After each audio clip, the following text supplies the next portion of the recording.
할렐루야. 오늘 이 시간에 여러분의 인생 속에 하나님께서 허락하신 음성이 들려지기를 소원합니다. 말씀의 제목은 여호와 이레입니다. 우리 한번 따라할까요? 여호와 이레. 여호와 이레라고 하는 그 말의 의미는 히브리 말로 여호와 이레지, 우리 말로는 하나님이 준비하셨다, 하나님이 준비하신다, 이 말의 뜻입니다. 여러분 무엇을 원하십니까? 여러분이 원하는 그것 하나님이 준비해 주셨으면 좋겠습니다. 오늘도 여러분의 인생 속에 하나님이 많은 것을 준비해 두셨습니다. 이것을 믿으셔야 합니다. 그런데 우리가 하나님이 준비하신 것을 가지지 못하는 것은 불행한 일입니다. 하나님은 여러분을 위하여 미래를 준비하셨고 여러분의 삶의 길을 준비하셨습니다. 그 하나님의 준비한 길을 가는 자가 복의 통로이고, 하나님이 준비하신 미래의 것들을 현실적으로 그것을 가지는 자가 영적인 승리자가 됩니다. 70년대, 80년대 유행가 가운데에 김상진 씨가 부른 노래 이정표 없는 거리, 이 노래 가사 중간에 이리 갈까 저리 갈까 차라리 돌아갈까 세갈래길 삼거리에 비가 내린다. 내가 일부에 부르다가 망신을 당했어요. 저희 사모가 저보고 부르지 말래요. 그래도 저는 내가 하고 싶은 대로 합니다. 이리 갈까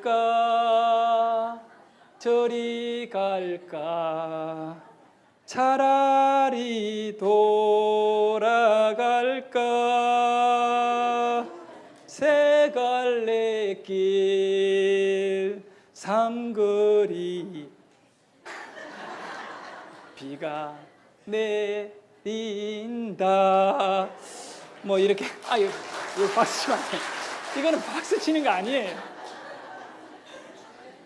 그러니까 우리 인생이 그 70년대 80년대 시골에 살던 이 젊은이들이 뭐 학교 공부도 많이 못하고 도예지로 나와가지고 성공해 보겠다고 공장, 나무집, 점원, 하루 이 노동 일에 다니면서 그들이 이 꿈을 쫓아 살아봤지만 너무 힘든 환경, 배운 것이 없고 가진 돈이 없어서 이 비가 내리는 황혼역에 목적지를 잃어버리고 방황하는 나그네 인생을 노래한 것이기 때문에 사람들의 가슴에 뭉클하게 다가오는 것입니다. 근데 예수 믿는 우리에게 이리 갈까 저리 갈까 차라리 돌아갈까 세갈래길 삼거리, 이 인생은 아니다는 사실을 저는 오늘 나누고 싶은 거예요. 우리는 어디로 가야 될지 방황하는 이정표 없는 거리에서 헤매는 인생이 아닙니다. 여러분과 저에게는 아브라함이 가진 믿음이 있고, 아브라함은 히브리서 11장 8절에 말씀하기를 갈 바를 알지 못하고 나아갔다라고 합니다.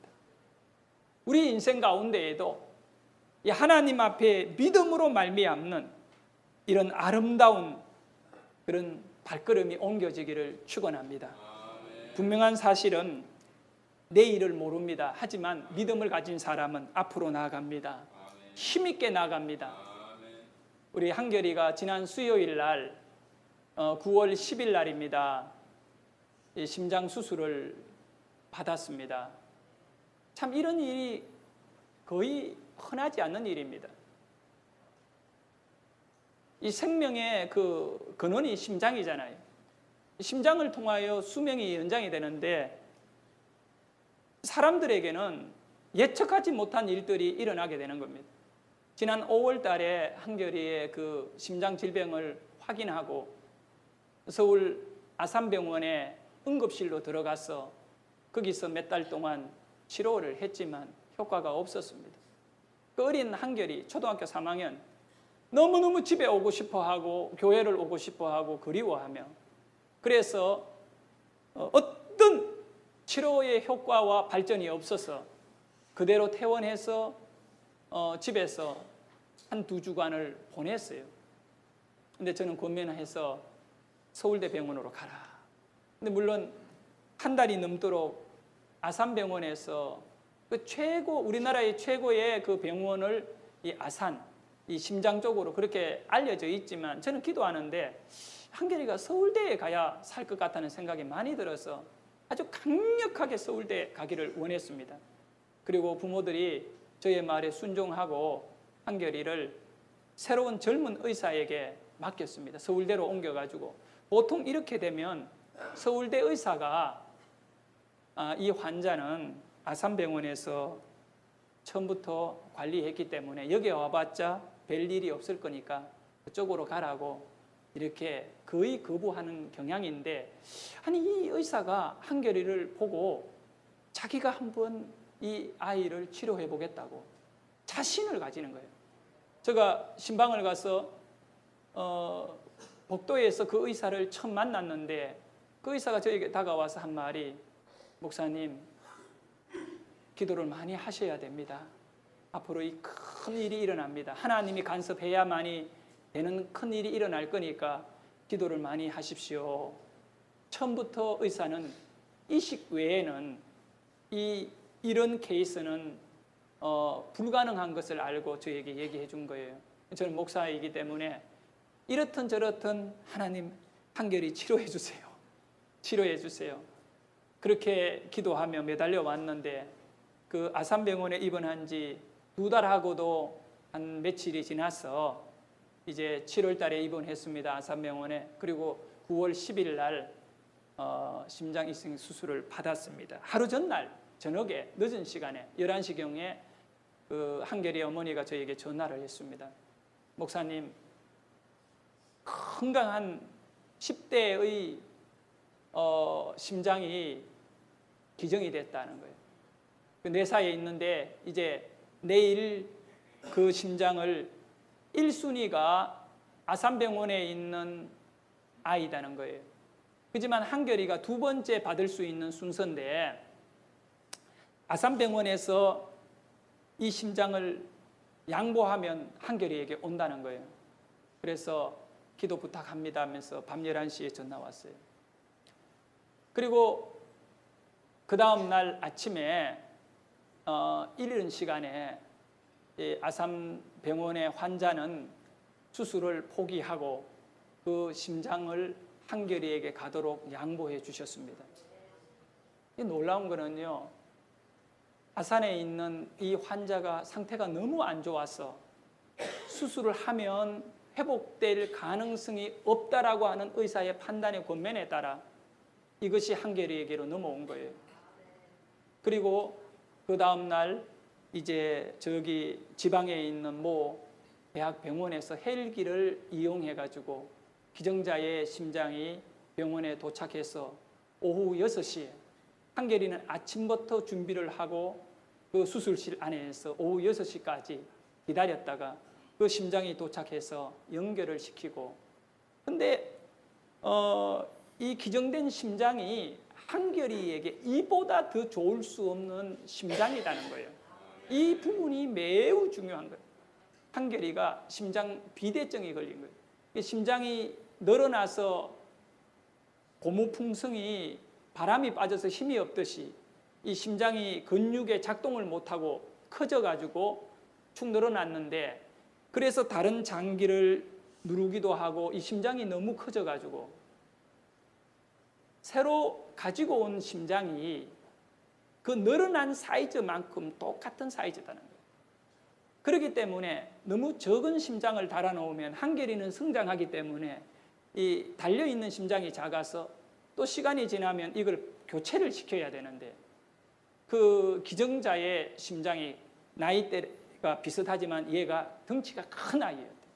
그래서 한결이의 심장에 넣으니까 그대로 자리가 딱 맞는, 그게 참 있을 수 없는 이런, 그런 가운데 수술하는 의사도 또 중환자실에 있는 의사도 모든 의사들이 하는 얘기가 이보다 더 좋은 심장을 기증받은 사람은 없을 정도다. 더 놀라운 일은요, 그날이 수요일입니다. 월요일 추석, 화요일 연휴, 수요일 날 이어지는 연휴입니다. 한결이가 수술하는 그날 병원이 업무를 하지 않는 날입니다. 그런데 만약에 기증자가 그는 추석날 죽을 수도 있고 그 앞에 날, 그러면 의사들이 이 심장을 이식하기 위해서는 수많은 의사들이 거기에 함께 해야 되는데 추석 연휴 시작 때나 추석날 같으면 의사들이 안 와버리면 제대로 수술이 불가능하다는 거예요. 그런데 그 심장은 보관했다가 할 수 있는 게 아니거든요. 바로 옮겨와야 되는데, 바로 이 이식을 해야 되는데, 그래서 연휴가 끝나는 그때, 그날 단 한 건도 한결이 외에는 수술이 없는 거예요.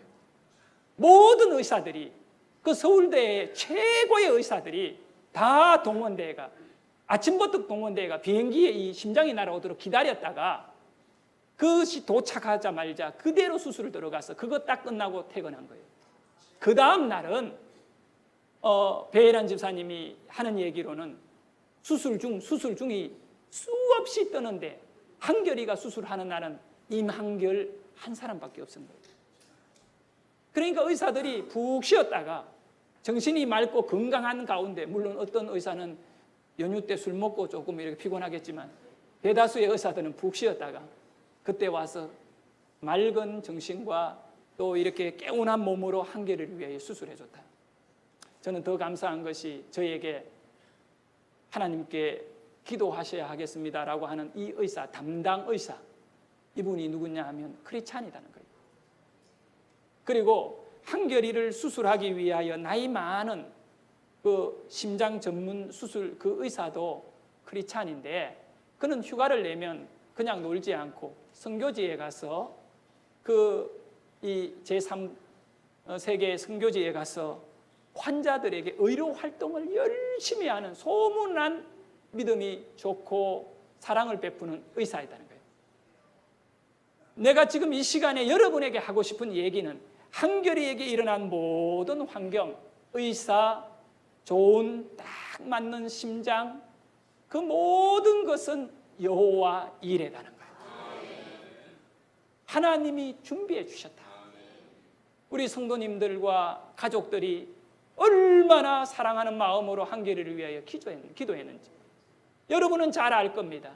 매일매일 기도하고 그런 가운데 하나님이 한결이를 위하여 준비하신 것이 한결이에게 돈으로 살 수 없는 것, 하나님이 준비하신 것은 돈으로 살 수 없는 것이거든요.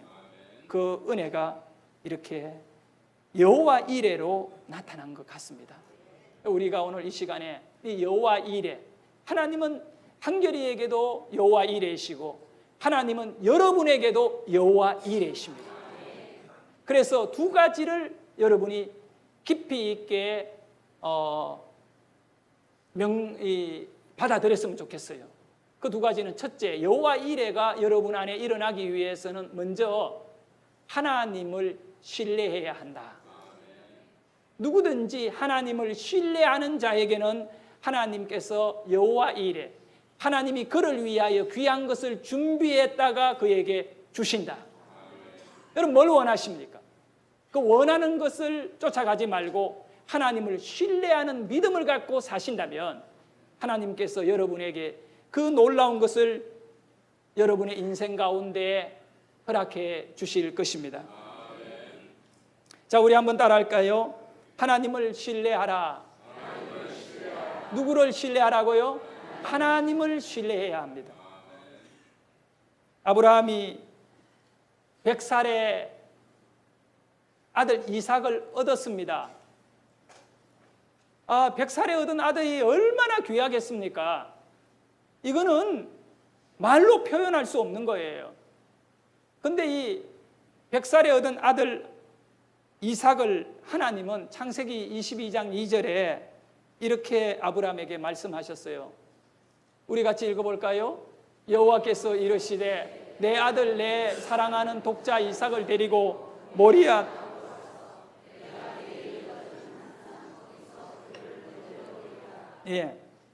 그 아들 이삭 독자 네가 사랑하는 100살에 내가 너에게 준 아들 그 이제 나이가 15세 16세 되는 그 이삭을 모리아 산에 데리고 가서 번제로 제물 삼아라.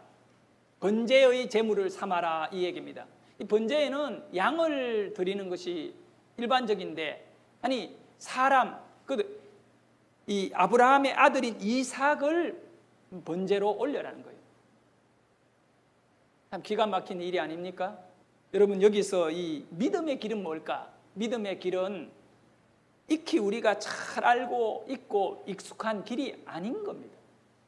오늘 아침에 교회 나오기 위해 익숙한 길을 왔잖아요. 누가 이 길을 오면 갈등을 했을까요? 불안할까요? 그런 거 없잖아요. 편안하게 왔습니다. 우리에게 있어 하나님께서 우리를 위하여 놀라운 여호와 일에 무엇인가를 깜짝 놀란 만큼 우리 인생에 큰 은혜를 준비해 놓고 우리를 그곳으로 부를 때에 여러분이 이렇게 쉽게 올 수 있는 길로 가라면 얼마나 좋겠습니까? 그런데 하나님께서는 우리에게 큰 믿음을 요구하시고 큰 것을 준비해 놓고는 그 길로 보내지 않는 거예요. 그럼 어떤 길로 보낼까? 익숙하지 않는 길. 이쪽으로 가면 행복을 잃어버릴 것 같은 두려움이 있는 길을 보내는 거예요. 이 믿음의 길은 결코 처음부터 화려하지 않는다는 겁니다. 여러분 화려하면 다 가겠지요. 고통의 길인 거거든요. 자기 아들 이삭을 죽이러 가는 길이 화려합니까? 눈물의 길인다고 가슴에 보이지 않는 너무 슬프기 때문에 아브라함에게는 눈물도 나지 않는 거예요. 차라리 눈물이라도 나면 낫겠어요. 그런 길을 믿음의 길이라고 성경은 말하고 있습니다. 아브라함이 믿음으로 부르심을 받았을 때 순종하여 장래의 유업으로 받을 땅에 나아갈새 갈 바를 알지 못하고 나갔다고. 여러분에게 하나님이 무엇인가를 요구할 때 아주 익숙하고 부담 없는 길만이 아니라 때로는 도저히 나는 순종할 수 없는 길이 있다 하더라도 여러분 그 길을 가셔야 돼요. 그 길을 가면 여러분에게 여호와 이레의 축복이 주어집니다. 우리의 인생 신앙의 목표는 여러분 여호와 이레입니다. 하나님이 준비한 것을 여러분은 누려야 되고 그걸 써야 되고 그걸 가지고 승리를 얻어야 됩니다. 여러분의 인생에 하나님의 준비, 화려하지 않는 출발이지만 마지막에 말씀에 순종하고 도착해보면 거기에는 놀라운 은혜들이 쏟아져 내리게 되어 있습니다. 믿음의 길은 하나님을 신뢰하기 때문에 가는 것이지. 자, 우리 한번 따라합니다. 하나님을 신뢰하기 때문에 가는 것이지. 안전하기 때문에 가는 것은 아니다. 화려하기 때문에 가는 것은 아니다. 그래서 믿음의 길은 여러분 한 치 앞도 예측할 수 없는 거예요. 예? 사방에서 이 맹수들이 으르렁거리고 캄캄한 길이었기 때문에 어디에다가 발을 내디디면 낭떠러지 다시도 올라올 수 없는 끝장나는 그런 곳에 내가 지금 한 발짝 한 발짝 이렇게 두려운 마음으로 내어 딛는 것이 바로 믿음의 걸음입니다. 이런 우리에게 필요한 것이 뭐냐 하면 하나님을 신뢰하라는 겁니다. 여러분은 하나님을 신뢰하십시오. 이 하나님을 신뢰하고 믿음의 걸음을 내딛으면 하나님이 여러분에게 여호와 이레로 필요한 길들을 열어주시는 거예요. 창세기 22장 3절과 4절을 우리 같이 읽어보도록 하겠습니다. 3절과 4절입니다.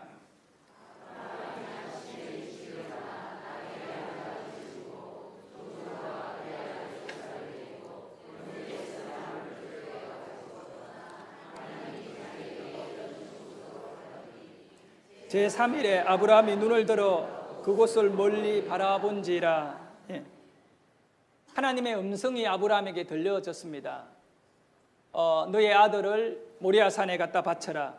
그때 아브라함이 그 음성을 듣고 그 다음날 아침에 일찍이 일어나서 준비했어요. 나귀를 준비하고 이삭을 데리고 또 종 2명을 데리고 멀리 어디로 가는가? 우리 같으면 모리아산이 저기 있으면 반대 방향으로, 왜냐하면 하나님이 내 아들을 그 모리아산에서 제물로 올리려고 하거든요. 그러니까 내 아들을 모리아산에 가면 끝장나는 거예요. 그래서 이 이삭을 데리고 반대 방향으로 도망을 가버린 거예요. 도망. 멀리 도망가는 거예요. 우리 생각의 폭이 그거다는 거예요. 그런데 아브라함은 그러지 않았어요. 그 출발이 너무 고통스러웠지만 그러나 하나님을 믿었던 것이요. 그는 하나님을 신뢰했다는 겁니다. 그리고는 모든 것을 준비해서 모리아 산으로 갔습니다. 3일 길이었습니다. 이 3일간 마음이 흔들릴 수도 있겠지만 아브라함은 끝까지 하나님을 신뢰하며 그는 모리아 산을 향하여 나아갔습니다. 기막힌 발걸음입니다. 어느 부모가 자기 아들을 죽이는 곳을 향하여 그를 데리고 가고 있단 말입니까? 어떤 일전에 어떤 집사 한 분이 저희 사무실을 찾아왔습니다. 목양실에 와서 자신이 겪고 있는 너무 힘든 일들을 저에게 얘기를 합니다.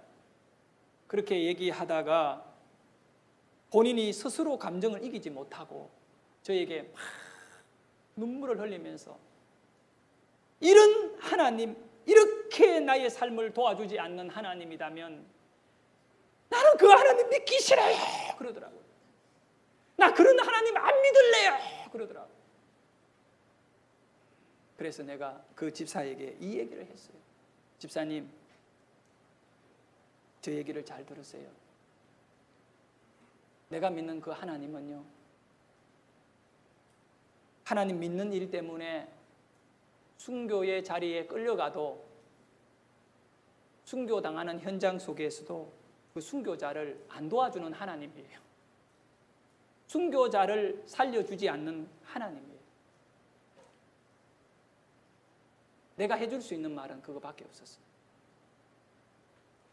순교자면 하나님이 그 도와줘야 되는데 안 도와주는 거예요.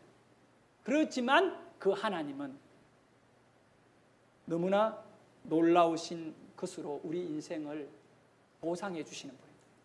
그가 순교하지만 그의 영혼은 영원한 천국에 가게 돼요. 그 순교의 사건으로 인하여 수많은 사람들이 예수를 믿게 되는 것입니다. 사랑하는 여러분, 자기 자식을 번제 제단에 올리기 위하여 데리고 모리아 산으로 가는 아브라함, 그는 어느 날 이전에 갈대아 우르라고 하는 곳에서 잘 먹고 잘 살던 아브라함이었습니다. 이 갈대아 우르 땅은 메소포타미아입니다. 이 메소포타미아는 곡창지고 아주 땅이 기름진 비옥한 농경지입니다. 하나님께서 아브라함에게 말씀하셨어요. 아브라함아, 아브라함아, 내가 너에게 지시하는 저 가나안 땅으로 가라는 것입니다.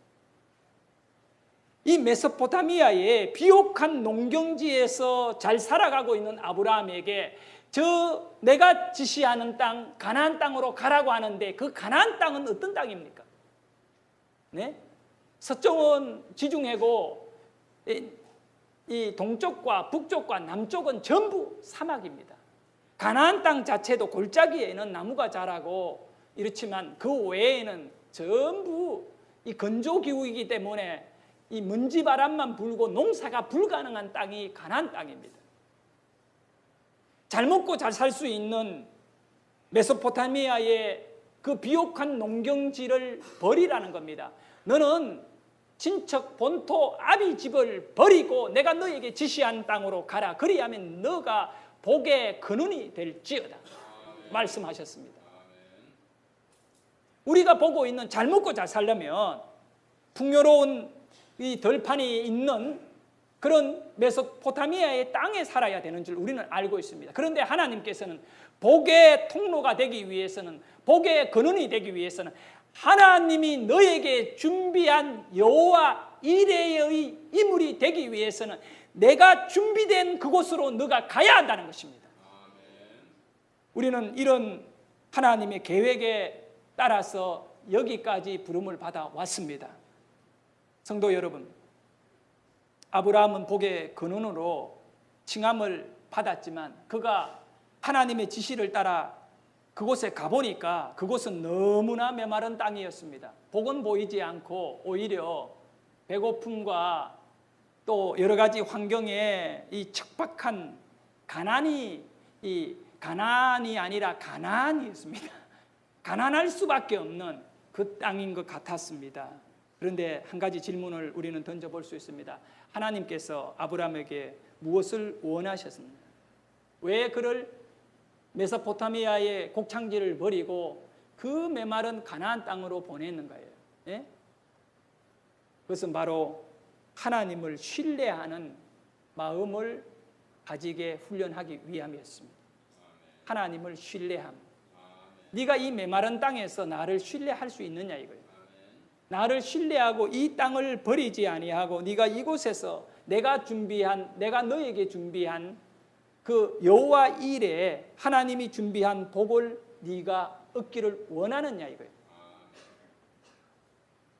아브라함이 비옥한 땅을 찾았기 때문에 그가 복의 통로가 된 것 아닙니다. 아브라함이 그런 훈련의 과정을 통하여 하나님을 신뢰하는 자가 되었기 때문에 아브라함은 복의 통로가 되었습니다. 사랑하는 성도 여러분, 여러분이 좋은 직장을 얻었기 때문에 또 사업이 잘 되기 때문에 건강하고 또 만사가 형통하기 때문에 하나님의 복을 받는다라고 생각하면 안 돼요. 그런 건 세상에 예수 안 믿는 사람도 다 가지는 것이고 세상에 예수 안 믿는 사람은 가질 수 없는 것이 하나가 있어요. 그것이 바로 뭐냐 하면 하나님을 신뢰하는 마음입니다. 하나님을 신뢰하는 마음이 있으면 독자 이삭이라도 데리고 모리아 산으로 가는 아브라함과 같이 우리는 어떤 경우에도 하나님을 신뢰할 수 있기를 축원합니다. 아브라함이 가진 믿음의 특징은 바로 하나님에 대한 절대 신뢰였습니다. 지금 여러분의 인생에 펼쳐지고 있는 삶에서 과연 여러분은 몇 프로를 하나님께 신뢰할 수 있습니까? 100% 신뢰할 수 있기를 소원합니다. 포도요, 요한복음 15장에도 나옵니다만 포도 송이가 맺히려면 반드시 뭐가 필요해요? 포도 줄기에 매달려야지 포도 뿌리에 포도 열매가 달릴 수 없는 것입니다. 포도 열매는 포도 줄기에 달려 있습니다. 그래서 예수님은 붙어 있으라고 합니다. 하나님께 붙어 있으려면 하나님을 신뢰해야 돼요. 하나님에 대한 신뢰가 없는 사람은 결코 열매를 얻지 못합니다. 하나님의 준비된 것들, 하나님은 능력의 하나님이 전지전능한 하나님이에요. 여러분의 인생의 필요를 따라 무엇이든 다 주실 수 있는 분이십니다. 근데 그분은 여러분을 위하여 준비를 해 두셨는데 그것이 열매이거든요. 그 준비된 것이 어떤 사람에게 주어지느냐 하면 하나님을 신뢰하는 사람에게 주어지는 겁니다. 성도 여러분, 이사야 26장 4절의 말씀이 여러분으로 하여금 하나님을 신뢰함으로 승리함을 얻기를 원하는 우리의 믿음이 반석 위에 세워지는 믿음이요, 흔들리지 않는 인생이 된다라고 하는 이 가르침이 있습니다. 자, 우리 같이 한번 읽어볼까요? 너희는 여호와를 영원히 신뢰하라. 주 여호와는 영원한 반석이시미로다. 하나님을 신뢰하게 되면 여러분은 흔들리지 않습니다. 자, 아브라함이 흔들렸나요? 안 흔들리잖아요. 이삭을 데리고 번제로 가는데 안 흔들리는 거예요. 하나님을 신뢰하기 때문에. 그러니까 여러분의 인생에 오늘 하나님을 신뢰하는 마음이 있다면 여러분에게 여호와 이레의 축복이 주어집니다. 두 번째입니다. 바로 여호와 이레의 역사는 신뢰하는 자에게 그 다음에 더 깊은 신앙으로 가야 될 부분이 있는데 그것은 바로 순종하는 자가 되는 것입니다. 자, 우리 한번 따라합니다. 하나님께 순종하라. 신뢰는 하고 있지만 순종하지 않는 성도들도 많이 있습니다. 순종에 이르는 믿음. 어떤 아이가 대형마트 앞에서 아버지와 막 이렇게 다투고 있어요. 아버지가 그 아이에게 안고 있는 장난감을 달라고 합니다. 자동차 장난감을 달라고 합니다. 그런데 그 어린 아이는 그거를 딱 부둥켜 안고 막 싫다는 거예요. 이거는 내 것이다는 거예요.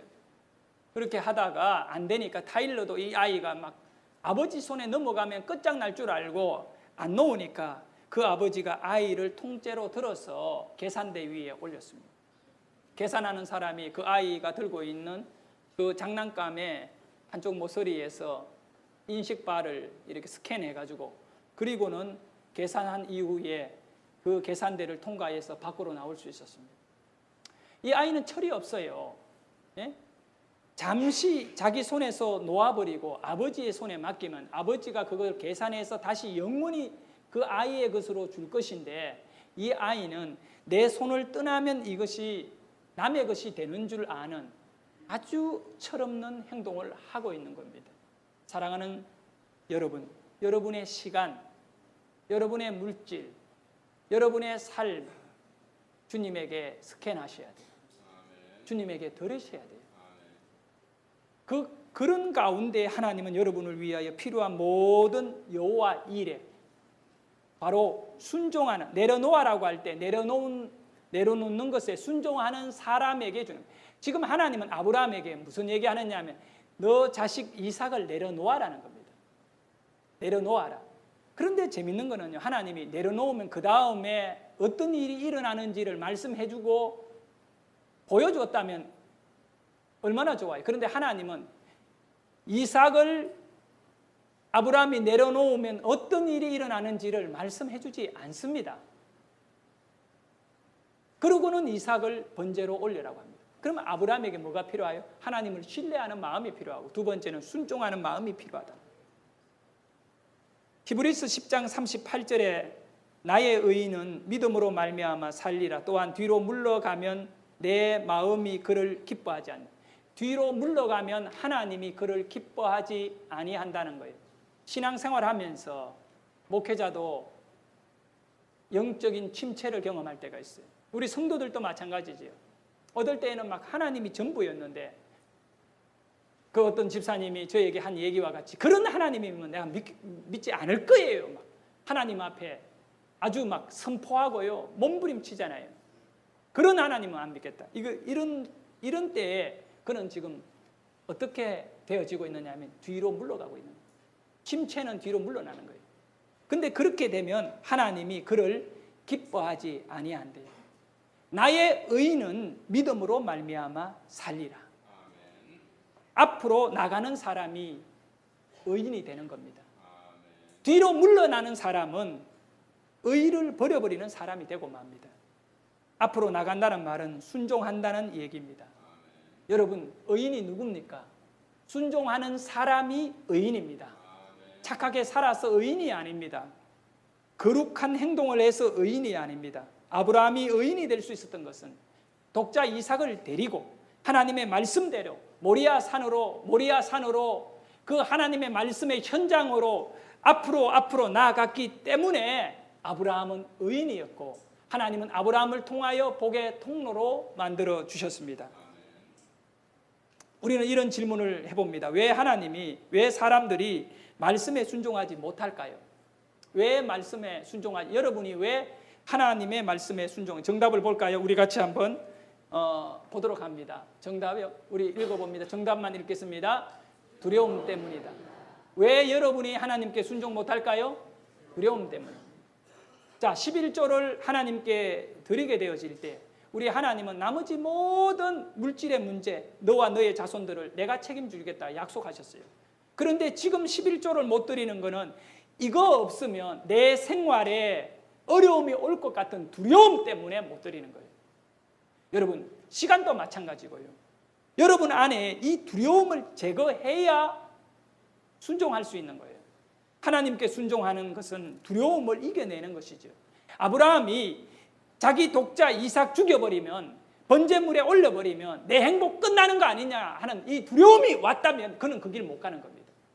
그 두려움이 오면 만약에 아브라함이 이삭을 데리고 반대 방향으로 도망을 가실 것입니다. 그렇지만 하나님의 말씀에 순종하는 것이죠. 순종하기로 작정하고 가면 우리 안에 두려움을 하나님은 제거해 주시는데 이 두려움의 문제를 이기는 것은 하나님을 사랑하는 자가 될 때, 하나님의 사랑을 의심하지 아니할 때에 우리는 두려움의 문제를 이길 수 있습니다. 요한 1서 4장 18절의 말씀을 우리 크게 같이 한번 읽어볼까요? 사랑 안에 말씀 띄워주세요. 예, 읽습니다. 사랑 안에 두려움이 없고 온전한 사랑이 두려움을 내쫓나니 두려움에는 행벌이 있음이라. 두려워하는 자는 사랑 안에서 온전히 이루어집니다. 자, 우리 한번 따라합니다. 헌신을 두려워하지 말자. 두려워하면요 행벌이 오는 거예요. 아브라함의 심리를 한번 생각해, 마음을 한번 생각해. 아들 이삭을 죽이는 것을 두려워하게 된, 모든 것을 잃어버린다라고 하는 두려움 있잖아요. 행복을 잃어버려. 이삭이라고 하는 말의 의미는 웃음이거든요. 웃음이라고 하는 히브리 말이에요. 그러면 아브라함에게 있어 이삭은 웃음이에요. 너무 기쁜, 걔만 보면 웃음이 나오고 좋았어요. 그런데 하나님이 얘를 죽인다는 거예요. 번제물로 하나님 앞에 드리라. 그래, 얘를 드리고 나면 나는 웃음을 잃어버릴 거라고 하는 두려움에 빠지면 얘 못 드리는 거예요. 그렇지만 아브라함은 사랑 안에 두려움이 없는 것을 경험한 사람. 누구를 사랑했다? 하나님을 사랑한 거죠. 하나님은 나를 사랑하고 있다라고 하는 것을 의심하지 않았는 거예요.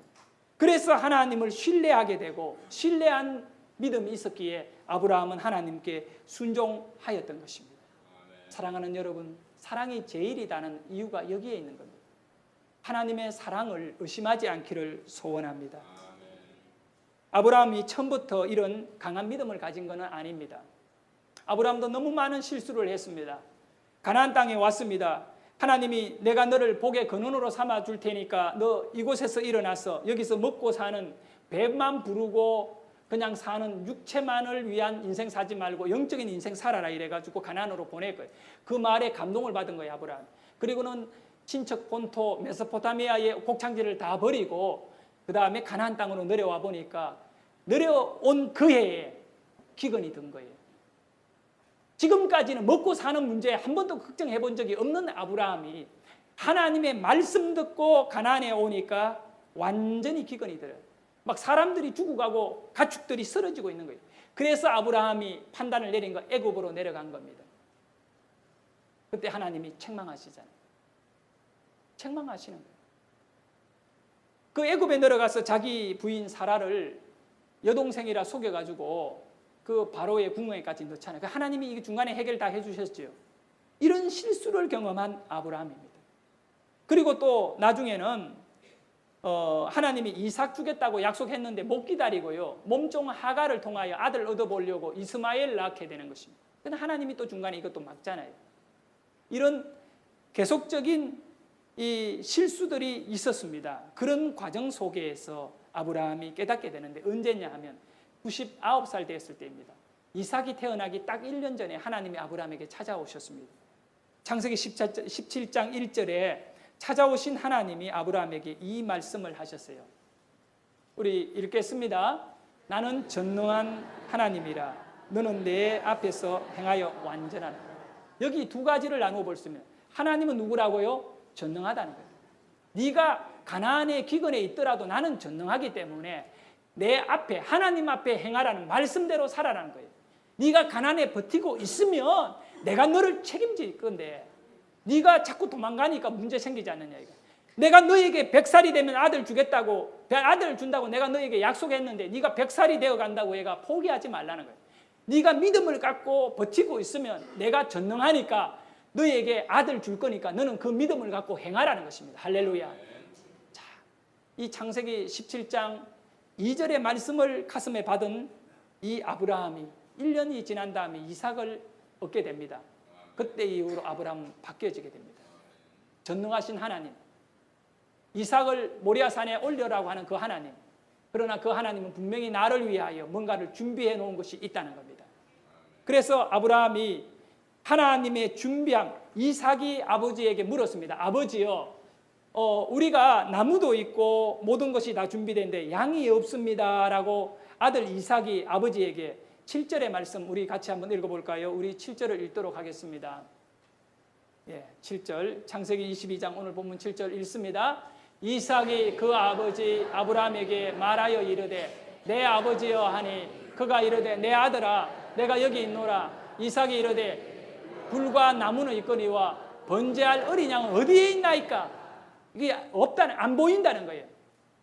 그렇게 이야기하였더니 아브라함이 먼저 대답해 준 것이 뭐냐 하면 8절입니다. 아브라함이 이르되 내 아들아, 번제할 어린 양은 분명히 뭐라고 말합니까? 어린 양이라고 말하는 겁니다. 어린 양은 하나님이 자기를 위하여 친히 준비하시리라. 할렐루야. 여호와 이레가 있다. 왜냐하면 그는 전능하신 분이기 때문에. 그러나 내가 할 일은 하나님의 말씀에 순종하는 일이다. 그런데 하나님은 양을 분명히 준비했지만 하나님은 말씀하기를 너를 번제로 올리라고 한다.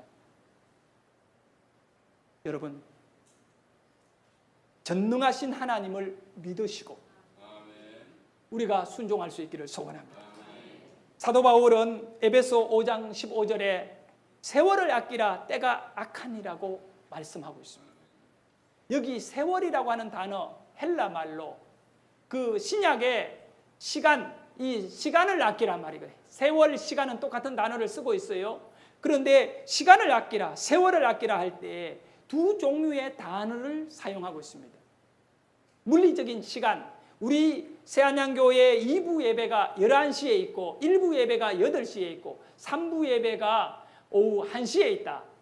그렇게 예배 시간을 물리적인 시간, 몇 시에 만날 것인가 약속, 그런 물리적인 숫자의 시간은 크리노스라고 하는 헬라어 단어를 쓰고 있습니다. 제6시에, 제9시에 뭐 이런 시간을 말할 적에는 크리노스라고 말합니다. 세월을 크리노스, 물리적인 세월, 몇 살이에요? 라고 물을 때에는 시간을 말할 때, 나이를 말할 때, 세월을 말할 때 크리노스를 씁니다. 그러나 간혹 가다가 신약 성경에 보면 헬라어 카이로스를 쓸 때가 있어요. 또 다른 단어 카이로스. 이 카이로스라고 하는 이것은 똑같은 시간과 세월을 의미하지만 여기 카이로스가 말하고 있는 시간과 세월은 하나님의 계획이 있는 시간, 하나님의 뜻이 있는 시간, 그것을 가리켜서 카이로스라고 합니다. 여기에 철저하게 무엇이 있느냐 하면 기회가 주어진 하나님의 때를 우리 인간이 사용할 때 카이로스라고 합니다. 지금 아브라함이 독자 이삭을 데리고 모리아 산으로 가는 시간 3일길을 갔다고 하는 이 시간, 그리고 그 이삭을 꽁꽁 묶어 번제 위에 올려진 시간, 이것은 카이로스적 의미가 있는 하나님의 계획이 있는 시간인 것입니다. 하나님의 뜻을 위하여 엮어가는 시간인 것입니다. 여러분, 세월을 아끼라, 시간을 아끼라, 때가 악하니라. 악한 것을 이겨낼 수 있는 우리의 삶의 시간이 무엇이어야 하느냐 하면 하나님의 계획을 이루어가는 삶을 살게 되어질 때, 바로 아브라함이 이삭을 데리고 모리아 산으로 가는 것은 하나님의 계획에 의해서 움직이지는 것이지, 악한 아버지이기 때문에 자식을 죽이는 일에까지도 동참한다라고 하는 것이 아니다는 사실입니다. 사랑하는 여러분, 이 하나님의 계획이 있는 이 카이로스의 시간에 무엇이 있느냐 하면 하나님이 주시는 기회가 있다는 거예요. 이 기회는 축복인 거예요. 아브라함은 다른 사람들이 다 붙잡지 못하는 기회, 자기 아들이라도 하나님께 드리는 헌신으로 순종하여 나갈 때 그가 드려진 그 시간은 하나님이 그에게 뭐라고 말씀하느냐 하면 너는 복의 통로이다. 물리적인 시간을 부지런히 사용해서 출세하려는 인생 되지 마십시오. 새벽 일찍 일어나고 늦게까지 일해서 더 많은 사람을 만나서 더 큰 일을 하려고 하는 물리적인 크리노스 속에만 빠져 있지 마십시오. 여러분의 인생 한 사람 한 사람 속에 하나님은 오늘 아브라함에게 그렇게 하였듯이 여러분의 인생에 한 번도 가보지 못한 그런 마음의 부담이 되고 두려운 길이지만 여러분을 신앙의 주체로 하나님은 오늘 부르시고 여러분의 모든 인생을 카이로스의 주역이 되게 하시기를 원합니다. 우리가 카이로스의 시간을 사용할 때 우리에게는 끊임없이 매일같이 하나님이 우리 자신에게 기회를 주시는 겁니다. 복을 얻을 수 있는 기회, 치료받을 수 있는 기회, 더 의미 있는 삶을 살아갈 수 있는 기회를 주십니다. 하나님의 큰 계획이 아브라함과 함께 하였듯이, 아브라함이 그 이후에 복의 통로가 되었듯이 여러분에게도 그 일이 이루어지기를 축원합니다. 창세기 22장 13절에 보면 아브라함이 눈을 들어 살펴본 적 한 숫 양이 뒤에 있는데 뿔이 수풀에 걸려 있는지라. 아브라함이 가서 그 수장을 가져다가 아들을 대신하여 번제로 드렸더라고 말씀합니다. 저를 한번 따라해 주세요. 순종하기 전에는 다시 합니다. 순종하기 전에는 하나님이 준비하신 것이 보이지 않았더라. 다시 따라합니다. 순종한 이후에 하나님이 준비한 양이 보이더라. 참, 바로 옆인데요. 바로 옆인데 순종하기 전에는 양이 보였나요? 안 보였나요? 안 보입니다. 칼을 들어 이삭을 치려고 하는 순간에 하늘에서 음성이 들려오고 그 이삭에게 손을 대지 말라고 하여 칼을 내려놓은 순간에 보니 양 한 마리가 수풀에 걸려 너무너무 깨끗하고 제물에 합당한 어린 양 한 마리가 울고 있는 거예요. 바로 이겁니다.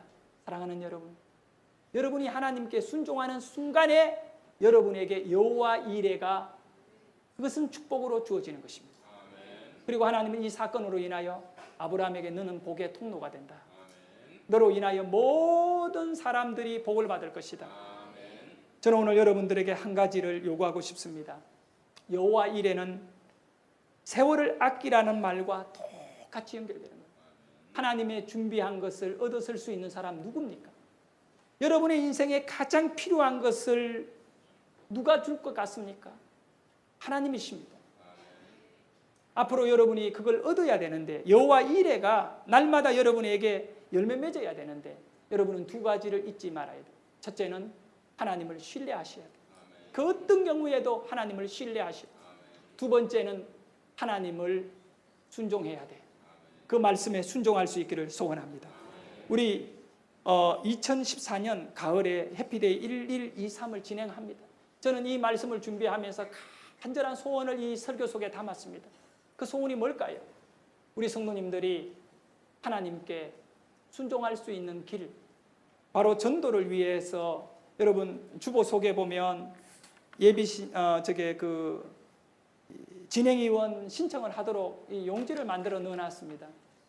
그냥 봄이 되고 가을이 되면 여러분의 그 삶에 뭐 부담 주려고 넣는 쪽지 한 장이 아닙니다. 이거는 여러분의 인생 속에 하나님의 일하시는 바로 카이로스에 여러분을 동참시키는 거예요.